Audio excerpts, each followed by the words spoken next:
গল্প তুই আমার নিঃশ্বাসে বাধা লেখনীতে রিয়া আফরোজ। সূচনা পর্ব। আজ 10 বছর পর দেশে ফিরে এসেছে আজাদুল খান তিহান। 10 বছর আগে নিজের চাচাতো বোনের সাথে বিয়ে ঠিক করায় তিহান রাগ করে সেই দিন রাতেই দেশ ছাড়ে। সবেমাত্র এসএসসি দিয়েছিল। আজ সে অনেক বড় বিজনেসম্যান, নিজস্ব 2টা কোম্পানির মালিক। এত বছর বাড়ির কারো সাথে কোনো রকম যোগাযোগ রাখেনি তিহান। দেশে ফেরার একদিন আগে তিহান তার বন্ধু জিসানকে জানায়। জিসান সেই খুশির খবর খানবাড়িতেও ছড়িয়ে দেয়। এয়ারপোর্টে পা রাখতেই তিহানের ছোটবেলার বন্ধু জিসান আর তার বাবা রিসিভ করে। একসাথে গাড়ি করে বাড়ি ফিরে। বাড়ির সবাই কত খুশি, হইচই পড়ে গেছে খানবাড়িতে। তিহানের আম্মু ফারজানা বেগম ছেলে বাড়ি ফেরার আনন্দে ছেলের পছন্দের সব রকমের রান্না আয়োজন করেছে আজ। বাড়ির ভিতরে ঢুকতে তিহানের চোখ যায় এক কেশবতী রূপসীর দিকে। সোফার কাছে এক কোনায় দাঁড়িয়ে আছে সে আর কেউ নয়, তার চাচাতো বোন তানহা সাবরিন কেয়া, যার সাথে বিয়ে ঠিক করায় সেই দিন রাতেই তিহান রাগ করে দেশ ছাড়তে বাধ্য হয়।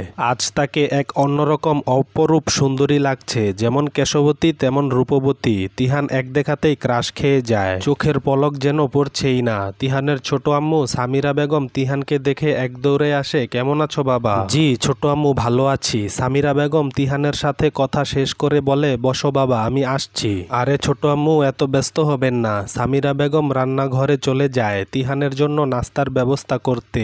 তিহানের চাচা বাজারে গেছেন আজ অনেক বছর পর। ভাতিজা বাড়িতে ফিরে এসেছে। বড় বড় মাছ মাংস, বিভিন্ন ধরনের সবজি সহ অনেক কিছু কেনাকাটা করছে। কেয়া তিহানের দিকে এক পলক তাকিয়ে আবার মাথা নিচু করে ফেলে। কালো কোটের ভিতর সাদা শার্ট, কালো প্যান্ট। তিহানের দিক থেকেও যেন চোখ ফেরানো দায়, তাও কেয়া ভয়ে মাথা নিচু করে ফেলে। 5 ফুট 11 ইঞ্চি কুচকুচে কালো চাপদারি, দেখতে ফর্সা গরম ছেলেটা। তিহান তার দাদুকে সালাম করে। কেমন আছো দাদু ভাই? আলহামদুলিল্লাহ, ভালো আছি দাদু।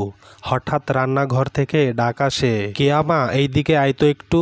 আসছি আম্মু বলে কেয়া রান্নাঘরের দিকে চলে যায়। তিহান কেয়া যাওয়ার পানে তাকিয়ে আছে এখনো। সেই মুহূর্তে তিহানের মা ফারজানা বেগম দৌড়ে এসে ছেলেকে জড়িয়ে ধরে। হঠাৎ করে ফারজানা বেগমের শরীরটা একটু খারাপ লাগছিল বলে রুমে শুয়ে আছিল, কিন্তু ছেলে আসার খবর পেয়ে তিনি আর রুমে শুয়ে থাকতে পারেননি। কেমন আছিস বাবা?